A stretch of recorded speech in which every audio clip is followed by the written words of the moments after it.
Hello बच्चे लोग, how are you? Hope you all are fine. बच्चे लोग, आज का क्लास में हम लोग रोटेशनल मोशन का एक कॉन्सेप्ट के बारे में डिस्कशन करेंगे। वो है क्या? ये है कोई भी इंक्लाइन प्लेन में, बच्चे लोग, कोई भी इंक्लाइन प्लेन में एक बॉडी जब रोल करके ऊपर से नीचे का तरफ आता है, उसका एक्सेलरेशन कैसे निकालेंगे डाउन द इंक्लाइन प्लेन। बच्चे लोग, में तो तुम लोग को बोला ये रोल करता है। जब रोलिंग करता है उसका दो तरह का मोशन है, एक लीनियर मोशन, लीनियर मोशन के लिए फोर्स चाहिए, और एक होता है rotational motion, and rotational motion के लिए टॉर्क चाहिए। बच्चे लोग, फिर मैं अपना स्टेटमेंट को रिपीट कर रहा हूं, लीनियर मोशन के लिए फोर्स चाहिए, रोटेशनल मोशन के लिए टॉर्क चाहिए।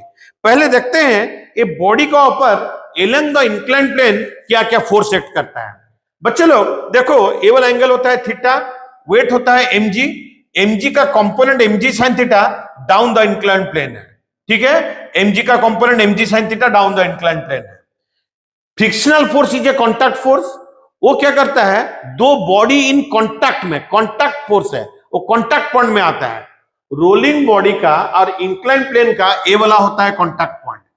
इसी कॉन्टैक्ट पॉइंट में फ्रिक्शन आ रहा है। देखो, इसी कॉन्टैक्ट पॉइंट में फ्रिक्शनल फोर्स आ रहा है F। ये क्यों mg sin थीटा को उपज कर रहा है?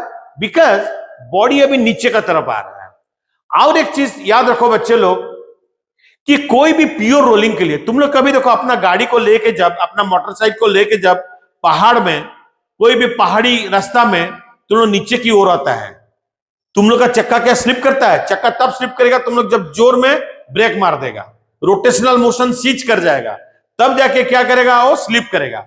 जब तक प्योर रोलिंग हो रहा है, एक कॉन्सेप्ट सुन लो बच्चे लोग, कॉन्सेप्ट ए है फॉर प्योर रोलिंग, कॉन्सेप्ट ए है for pure rolling, for pure rolling. ये तो प्योर रोलिंग हो रहा है। प्योर रोलिंग के लिए दो कंडीशन बहुत ही इंपॉर्टेंट है। Linear velocity is equal to radius into angular velocity. ये एंगुलर वेलोसिटी ओमेगा में घूम रहा है, so linear speed is equal to radius into angular speed. और एक चीज होता है linear acceleration is equal to radius into angular acceleration. यहां पर क्या पता चल गया बच्चे लोग, angular acceleration is equal to linear acceleration by radius. ये कंडीशन जब सेटिस्फाई करेगा तब कोई भी बॉडी रोल करेगा। ठीक है बच्चे लोग? अच्छा, इसमें हम लोग देखें, एलोंग द इंक्लाइन प्लेन दो फोर्स एक्ट कर रहा है, एक mg sin थीटा, दूसरा होता है frictional force. Out of these two forces, मेरा क्वेश्चन है अभी तुम लोग को बच्चे लोग, कि कौन सा force responsible for rotational motion है। ठीक है बच्चे लोग, लेट अस चेक इट। बच्चे लोग देखो, ये बॉडी जब रोटेट कर रहा है, यही वाला एक्सिस है, और जो mg sin थीटा है पूरा एक्सिस को टच करके जा रहा है। इसका मतलब mg sin थीटा का डिस्टेंस एक्सिस ऑफ रोटेशन से 0 है, तो टॉर्क क्या हो जाएगा? 0। टॉर्क क्या होता है बच्चे लोग? Force into perpendicular distance from the axis. So अभी देखो बच्चे लोग, एक्सिस से फोर्स mg sin थीटा का परपेंडिकुलर डिस्टेंस 0 है, लेकिन जो फ्रिक्शनल फोर्स है, फ्रिक्शनल फोर्स ये होता है एक्सिस ऑफ रोटेशन है, एक्सिस ऑफ रोटेशन से परपेंडिकुलर डिस्टेंस क्या हो गया? रेडियस ऑफ द, क्या हो गया? Radius of the rolling body हो गया। तो इसमें हम लोग क्या लिखेंगे बच्चे लोग, इसमें m क्या हो गया बच्चे लोग? m हो जाता है, हम लोग ले रहे हैं कैपिटल M ले रहे हैं। ठीक है बच्चे लोग, मास ऑफ द रोलिंग बॉडी है, एंड कैपिटल R हो गया रेडियस ऑफ रोलिंग बॉडी है। ठीक है बच्चे लोग, ये रेडियस है। अच्छा, फॉर रोटेशनल मोशन, ये जो रोलिंग बॉडी का रोटेशनल मोशन के लिए क्या चाहिए बच्चे लोग? टॉर्क। फॉर रोटेशनल मोशन, इसमें दो तरह का मोशन होता है, रोटेशनल होता है और लीनियर होता है। फॉर रोटेशनल मोशन के लिए टॉर्क चाहिए। टॉर्क क्या होता है? Frictional force into perpendicular distance from axis of rotation. mg sin theta बच्चे लोग टॉर्क नहीं देगा। क्यों नहीं देगा, मैं समझा दिया हूं तुम लोग को। ठीक है, टॉर्क का और एक फॉर्मूला क्या होता है बच्चे लोग? Moment of inertia into angular acceleration. तो हम लोग अभी बच्चे लोग क्या करेंगे, एंगुलर एक्सेलरेशन में क्या लिखा हूं? Linear acceleration by radius, linear acceleration by radius. So यहां से क्या पता चल गया बच्चे लोग, F into R is equal to I A by R, therefore frictional force is equal to I A by R, अभी नीचे आ गया आर स्क्वायर। एंड तुम लोग को सबको पता है, कोई भी बॉडी का मोमेंट ऑफ इनर्शिया को हम लोग m इंटू के स्क्वायर लिख सकते हैं, जहां पर के को हम लोग बोलते हैं रेडियस ऑफ गायरेशन। इसको हम लोग क्या बोलते हैं बच्चे लोग? Radius of gyration. ठीक है, कोई भी बॉडी का मोमेंट ऑफ इनर्शिया को हम लोग लिख सकते हैं I equal to M K square, where के is the radius of gyration. अभी I का जगह में हम लोग लिख लेते हैं M K square by R square into A. फिर इसको सजा के लिख देते हैं हम लोग, frictional force is equal to M into K square by R square into A. ठीक है, ये हो गया फ्रिक्शनल फोर्स, इक्वेशन 1। अभी चलो हम लोग आता है लीनियर मोशन में। फॉर लीनियर मोशन, इसमें दो तरह का मोशन होता है। लीनियर मोशन फोर्स से मिलता है, लीनियर मोशन के लिए फोर्स चाहिए। अब मुझे बताओ रिजल्टेंट फोर्स क्या हो गया? देखो रिजल्टेंट फोर्स क्या हो गया बच्चे लोग, इधर में चेक करो। एक फोर्स हो गया mg sin थीटा, दूसरा फोर्स हो गया फ्रिक्शनल फोर्स। वो लोग ऑपोजिट डायरेक्शन में है एंड बॉडी अभी नीचे का तरफ आ रहा है। इसके लिए क्या हो गया? mg sin theta is greater than frictional force. So resultant force acting on the rolling body down the incline plane क्या हो जाएगा बच्चे लोग? रिजल्टेंट फोर्स हो गया mg sin theta minus frictional force. And resultant force होता है mass of the capital M, mass है capital M, is equal to mass of the rolling body into acceleration. देखो बॉडी इस तरफ एक्सेलरेशन ए में आ रहा है, तो अभी हम लोग क्या लिखेंगे बच्चे लोग? mg sin theta is equal to F plus M A. चलो बच्चे लोग इसको नेक्स्ट पेज में चलते हैं। Let us move to the next page. हम लोग अभी प्रीवियस पेज में क्या लिखा? mg sin theta is equal to F plus M A. F का वैल्यू हम लोग कितना निकाले बच्चे लोग? देख लो एफ का वैल्यू कितना निकाले हैं? Frictional force M into K square by R square into ए।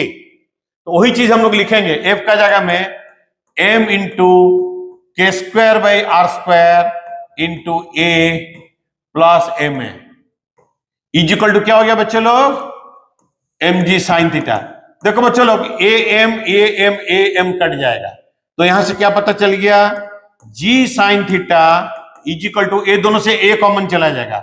चला जाने से क्या होगा? इसमें आ जाएगा 1 और इसमें आ जाएगा के स्क्वायर बाई आर स्क्वायर।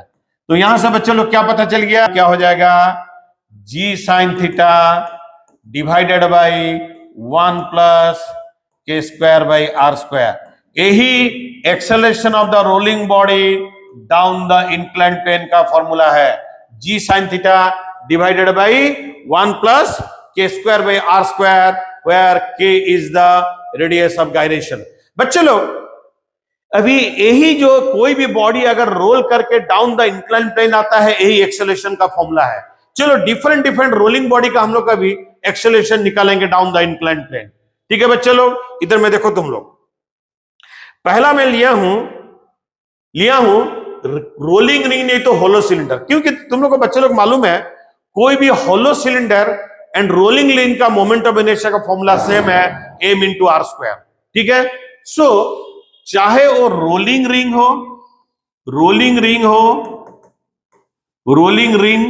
या होलो सिलेंडर, ये दोनों का मोमेंट ऑफ इनर्शिया अबाउट इस एक्सिस होता है। मोमेंट ऑफ इनर्शिया होता है m इंटू आर स्क्वायर। बच्चे लोग कोई भी बॉडी का मोमेंट ऑफ इनर्शिया को हम लोग लिख सकते हैं m इंटू के स्क्वायर, और k is the radius of gyration. तो यहां से बच्चे लोग हम लोग को क्या पता चल गया? K square by R square is equal to M by M, that is equal to 1। मैं फिर बता रहा हूं, कोई भी रोलिंग बॉडी, कोई भी रिंग हो या होलो सिलेंडर हो, उसका moment of inertia about its axis, देखो ये रिंग है, रिंग का एक्सिस में मोमेंट ऑफ इनर्शिया होता है mr स्क्वायर। अगर ये सिलेंडर होता, घूम के आगे जाता, इसका भी about the axis moment of inertia होता mr स्क्वायर। एंड कोई भी बॉडी का मोमेंट ऑफ इनर्शिया को तुम लोग m इंटू के स्क्वायर लिख सकते हो, where k is the radius of gyration. बच्चे लोग ठीक है, यहां से पता चल गया K square by R square equal to 1। हम लोग एक्सेलरेशन का फॉर्मूला क्या निकाले थे बच्चे लोग? g sin theta divided by 1 plus K square by R square. तो यहां से क्या पता चला बच्चे लोग? g sin theta divided by 1 plus 1, because K square by R square is equal to 1। यहां से क्या पता चल गया बच्चे लोग? एक्सेलरेशन का फॉर्मूला हो गया, ये तो 2 हो जाएगा, 1/2 into G sine theta. It means g sin theta by 2 is the acceleration of a rolling ring or hollow cylinder down the inclined plane. ठीक है बच्चे लोग, चलो नेक्स्ट में जाते हैं। अगर एक तो रोलिंग डिस्क है और सॉलिड सिलेंडर है, ये रोल कर करके नीचे जाता है डाउन द इंक्लाइन प्लेन। बच्चे लोग मैं फिर बता रहा हूं, कोई भी डिस्क हो या सॉलिड सिलेंडर हो, उसका मोमेंट ऑफ इनर्शिया का फॉर्मूला होता है अबाउट इट्स एक्सिस, इसका फॉर्मूला होता है mr²/2, हाफ mr² होता है। एंड कोई भी बॉडी का तुम मोमेंट ऑफ इनर्शिया को mk² लिख सकते हो, where k is the radius of gyration, पहले बता चुका हूं। तो यहां से क्या पता चल गया बच्चों लोग, k²/r² हो गया 1/2, mm कट जाएगा। So acceleration of this rolling body down the incline plane क्या हो जाएगा, क्या दिस हो या सॉलिड सिलेंडर हो, ये फॉर्मूला होता है 1 + k²/r²। यहां से क्या पता चला बच्चों लोग, g sin theta divided by 1 plus कितना आ गया 1/2। तो इसको अगर तुम लोग कैलकुलेट करोगे, this will become 2/3 g sin theta, 2/3 g sin theta. So acceleration का फॉर्मूला हो गया 2/3 g sin थीटा। यही होता है एक्सेलरेशन ऑफ डिस्क या solid cylinder while it is rolling down an inclined plane. This is the linear acceleration, or you can say acceleration of center of mass. ठीक है बच्चे लोग, चलो नेक्स्ट क्वेश्चन की तरफ चलते हैं। देखो इसमें तो और क्वेश्चन मैं दिया हूं, अगर ये पर सपोज देखो ये जो क्वेश्चन मैं करा रहा हूं, ये कोई भी रोलिंग बॉडी के लिए एप्लीकेबल है। मैंने इसमें क्वेश्चन क्या दिया हूं, इसमें सॉरी इसमें मैंने ये वाला नहीं है, मैं tan थीटा = 3/4 दे दिया हूं, tan थीटा = 3/4। क्वेश्चन क्या है बच्चे लोग, find minimum value of coefficient of friction किसका बीच में, ए डिस्क एंड इंक्लाइन प्लेन का बीच में, सो दैट प्योर रोलिंग होगा, स्लिप नहीं होगा। क्योंकि सपोज तुम लोग इंक्लाइन प्लेन में नीचे आ रहे हो, सपोज रोड में क्या गिरा हुआ है, ग्रीज, जैसे ग्रीज में तुम्हारा गाड़ी का चक्का कांटेक्ट में आएगा, ग्रीज एंड गाड़ी का चक्का का बीच में कोएफिशिएंट ऑफ फ्रिक्शन बहुत कम रहता है, तो क्या होगा, गाड़ी स्लिप कर जाएगा, रोलिंग हो नहीं पाएगा। तो मेरा क्वेश्चन ये है कि ये जो रोलिंग बॉडी है, रोलिंग चक्का है हम लोग बोल सकते हैं अपना केस में, जब हम गाड़ी लेके इंक्लाइन प्लेन में नीचे जाते हैं एंड रोड का बीच में एक मिनिमम वैल्यू ऑफ फ्रिक्शन होना चाहिए। सपोज जो रोलिंग बॉडी डिस्क है, मैं जो कॉन्सेप्ट अभी बता रहा हूं डिस्क के लिए बता रहा हूं, तुम लोग बाकी कोई रोलिंग बॉडी के लिए यही कॉन्सेप्ट में minimum value of coefficient of friction तुम लोग निकाल सकते हो। बच्चे लोग देखो इस केस में हमको दिया गया tan थीटा = 3/4। तुम लोग को सबको पता है mg का दो कंपोनेंट है, ये हो गया वेट mg sin थीटा है along the incline plane, mg cos theta ये वाला डायरेक्शन में आता है। एंड दिस रोलिंग बॉडी को ये जो सरफेस है नॉर्मल रिएक्शन ऊपर का तरफ देगा, तो n का वैल्यू किसके साथ सेम हो जाएगा, नॉर्मल रिएक्शन। मुझे बताओ बच्चे लोग, नॉर्मल रिएक्शन यहां पर क्या हो जाएगा, what is normal reaction, normal reaction is equal to n which is will be equal to mg sin theta mg cos theta, जो तुम लोग ऑलरेडी पढ़ चुके हो बच्चे लोग कोर्स का चैप्टर में। इंक्लाइन प्लेन में जब बॉडी है normal reaction mg cos theta का साथ सेम होता है। फ्रिक्शनल फोर्स का फॉर्मूला क्या होता है बच्चे लोग, minimum value of frictional force, इसमें क्या हो जाएगा, minimum value of coefficient of friction, minimum value of coefficient of friction, मैं म्यू मिनिमम लिख देता हूं, ये होता है मिनिमम फ्रिक्शनल फोर्स हो जाएगा, इनटू क्या हो जाएगा, नॉर्मल रिएक्शन। तो इसमें क्या लिख सकता हूं, क्योंकि हमको क्वेश्चन दिया गया minimum value of coefficient of friction, ठीक है, minimum value of coefficient of friction into mg cos theta हो जाएगा।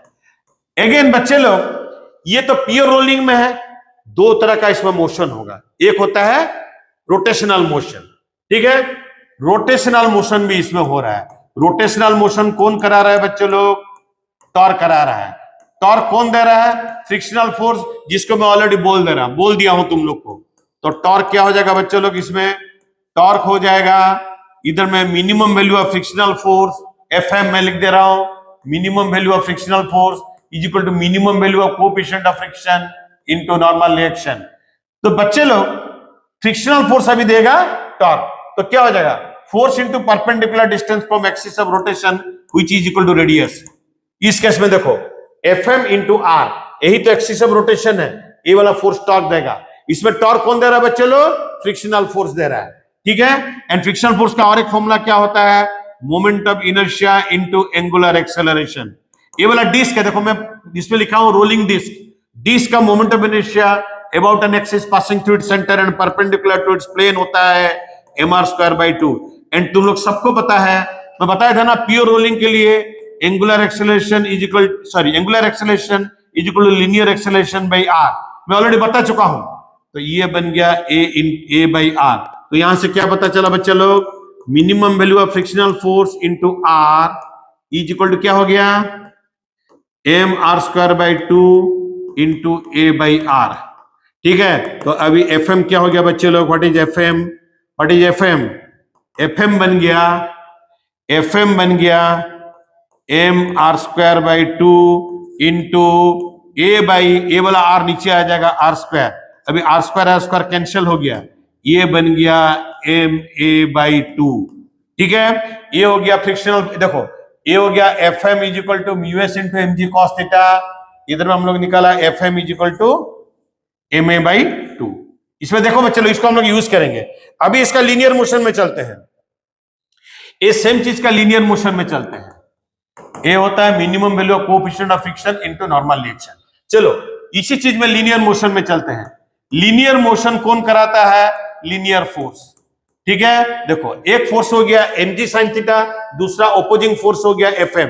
तो रिजल्टेंट फोर्स डाउनवर्ड क्या हो जाएगा बच्चे लोग, mg sin theta minus fm is equal to, ये कैपिटल M लिया हूं मैंने मास को, is equal to mass of the rolling disc into acceleration.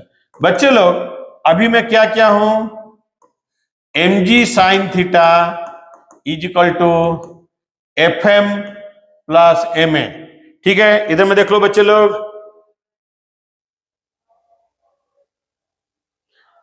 Okay next देखो fm का वैल्यू हम लोग क्या निकाले, इधर में देखो fm का वैल्यू क्या निकाले हैं, ma/2। Minimum value of frictional force क्या हो गया, ma/2। तो इसमें मैं डाल दिया ma/2 प्लस ma। तो बच्चे लोग ये क्या बन गया, 3 into ma/2। This is equal to, नहीं हम लोग को तो कोएफिशिएंट ऑफ फ्रिक्शन निकालना है ना, तो हम लोग को एक्सेलरेशन को कोएफिशिएंट ऑफ फ्रिक्शन का टर्म में लेना पड़ेगा, एक्सेलरेशन को कोएफिशिएंट ऑफ फ्रिक्शन का टर्म में लेना पड़ेगा। सो यहां से क्या पता चल गया बच्चे लोग, a equal to 2 into fm 8/m। ठीक है बच्चे लोग, चलो आगे चलते हैं। तो इसमें क्या करेंगे, इसमें हम लोग क्या लिखे हैं अभी, 2 इंटू fm/m। ओके, इसको लिखेंगे fm और ma को क्या लिखेंगे, देखो ma का वैल्यू क्या निकाला हम लोग अभी, ma का वैल्यू क्या निकाला है, देखो इसमें एक्सेलरेशन का वैल्यू क्या निकाले, 2fm/m। तो वही चीज को यूज करेंगे, m इंटू a का वैल्यू निकालेंगे 2fm/m। mm कट गया तो a बन गया 3 इंटू fm।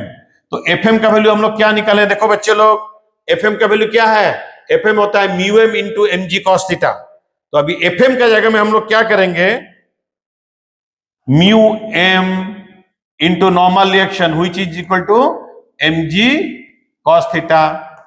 ठीक है, ये कहां से आए बच्चे लोग, mg sin थीटा से, ये वाला कैपिटल M कर देता because mass is capital M।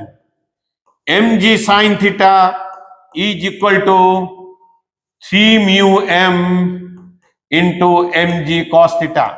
ठीक है बच्चे लोग, देखो mg कट गया, एक cos थीटा नीचे आ जाएगा, तो यहां से क्या बन गया बच्चे लोग, tan theta is equal to sin theta by cos theta बन गया tan theta is equal to 3 into μm। तो what is the minimum value of coefficient of friction, μm मतलब coefficient of friction minimum is equal to 1/3 tan theta. tan theta का वैल्यू मैंने कितना लिया हूं बच्चे लोग, 3/4। इसमें tan थीटा का वैल्यू मैंने दिया हूं 3/4 नॉट n। tan थीटा का वैल्यू होता है 3/4। tan theta is equal to 3/4 which is given, so 1/3 into tan theta, so this is equal to 1/3 into 3/4, that is equal to 1/4. So in this case our minimum value of coefficient of friction is 1/4। ठीक है बच्चे लोग, देखो ये अगर coefficient of friction का value इससे कम हो गया, मतलब 0.25 से 1/4 होता है 0.25, ये प्योर रोलिंग होगा नहीं बच्चे लोग, ये स्लिप करके नीचे आएगा। So this is how we find minimum value of coefficient of friction. ठीक है, मैं तो डिस्क लेके किया, यही कॉन्सेप्ट में तुम लोग कोई भी रोलिंग बॉडी को लेके कोएफिशिएंट ऑफ फ्रिक्शन निकाल सकते हो, मिनिमम कोएफिशिएंट ऑफ फ्रिक्शन।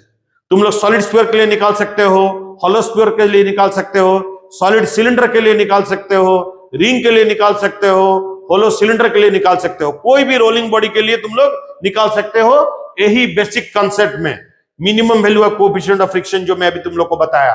देखो बच्चे लोग, एक सॉलिड, इस क्वेश्चन में हम लोग सॉलिड स्फीयर कितना एक्सेलरेशन में डाउन द इंक्लाइंड प्लेन आएगा इसको निकालेंगे। हम लोग एक्सेलरेशन का फॉर्मूला क्या निकाले थे? Acceleration of a rolling body down the inclined plane a is equal to g sin theta divided by 1 plus k square by r square। कोई भी सॉलिड स्फीयर का मोमेंट ऑफ इनर्शिया होता है बच्चे लोग 2/5 mr स्क्वायर।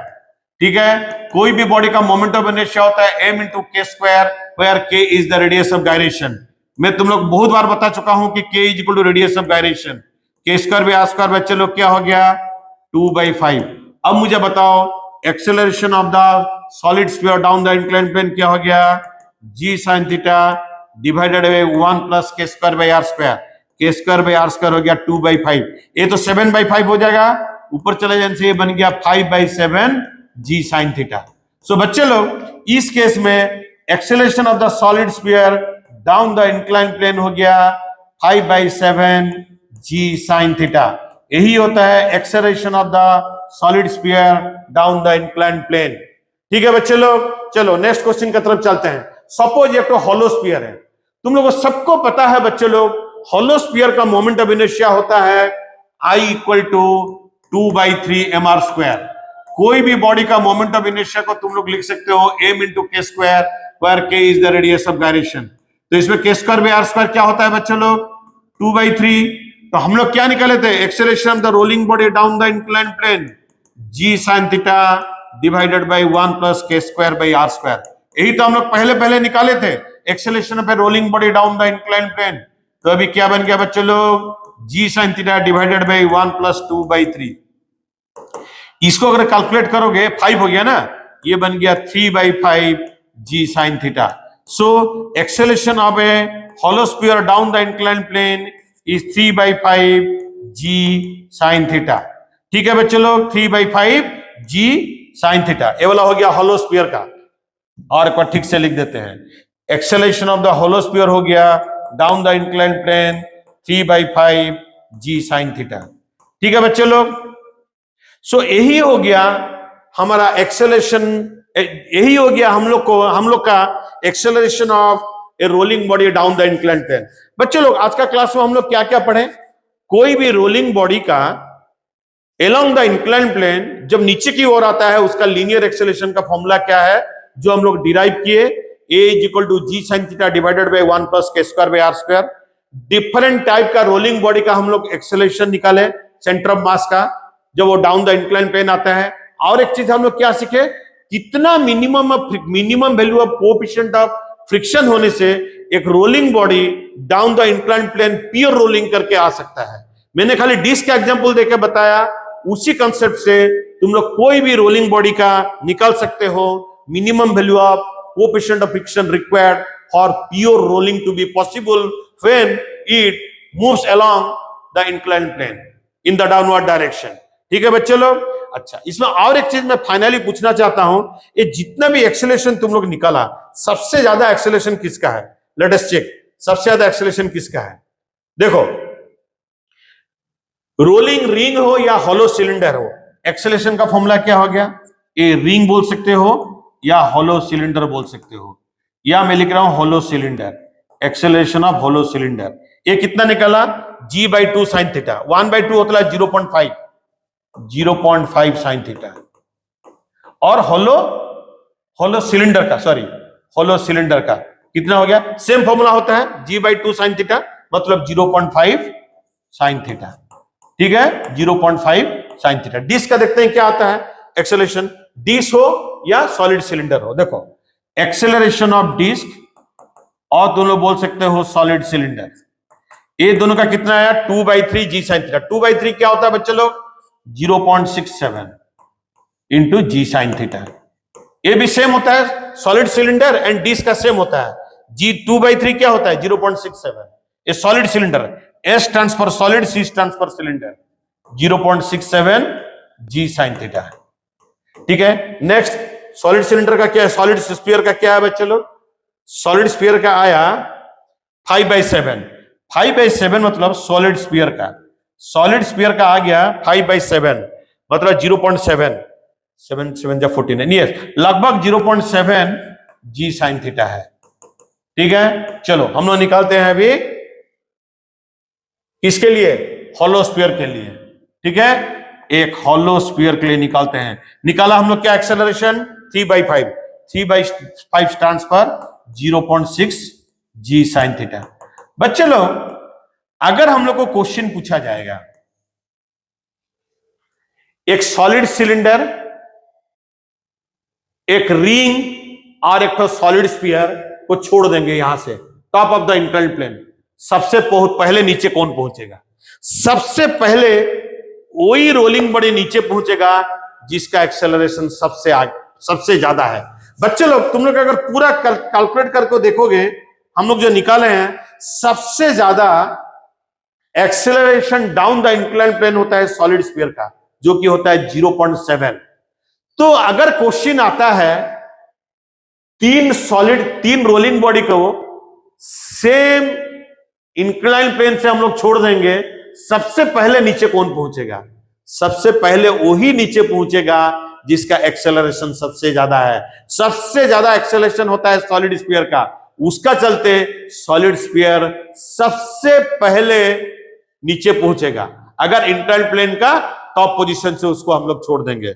बच्चे लोग आज का क्लास में हम लोग डिस्कशन किए how to find acceleration of a rolling body down the incline plane.